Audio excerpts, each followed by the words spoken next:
Ayan, so another update for our grafted cactus. So this is the Conqueror. Ang ganda ng kulay niya. Ito na talaga yung kulay niya kahit nung nabili ko na. So hindi na siya nagbago even though under the sun. So alam ko, ito ay isang moon cactus. Ayan.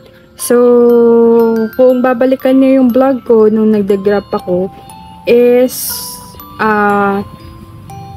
ayun nga, parang February ba or January, ganun. So, ayan, upon using the rooting hormone, is, yun, naging successful na ako. Kasi, di ba, nakailan na ba ako ng degraft? 1, 2. 2, dalawa na yung na-degraft ko na shigpay. So, I advise you kung gusto niyo mag-degraft ng mga cactus is you should use a rooting hormone. And you can use Curiosana or the Akadama. Tapos, moist nyo lang sila every 2 days. Ganun lang siya. Diba? Papak. So, ayun, basta lang, lagi nyo lang i-moist and then magugulat na lang kayo na nagro-roots na sila. So, yung ilalim nito, hindi ko na kasi siya matanggal kasi kumapit na siya. Na-flex ko kasi ito sa live. So, nagulat lang din ako na meron na pala siyang ugat. So, ayun. Ayun na yung ugat niya. Ayan. So, nakakatuwa.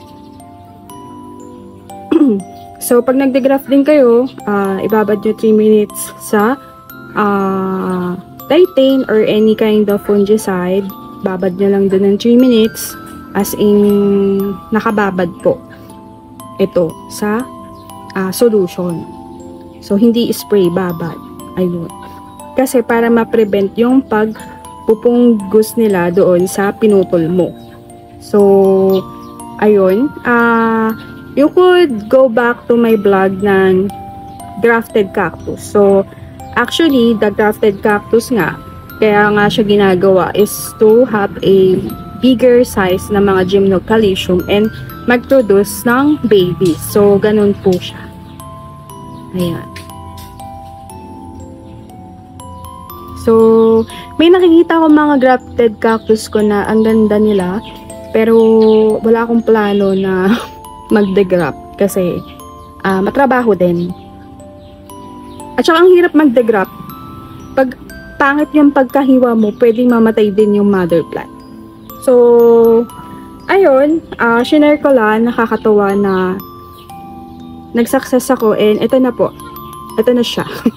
So, for those na gusto mag-degraft ng kanilang mga cactuses, you can search po sa aking YT and I would put na lang the link so that easiest way na sa'yo na makita kung paano mag-degraft. Ayan. So, ayun. Happy. So happy. Successful ang ating pag-degraft. So, again, I'm using a Curiosana. Puro po Cure yung ginagamit ko sa gymnocalycium. And Masato for the Astro. Yung iba gamit ko naman is Kanuma soil. Ayan.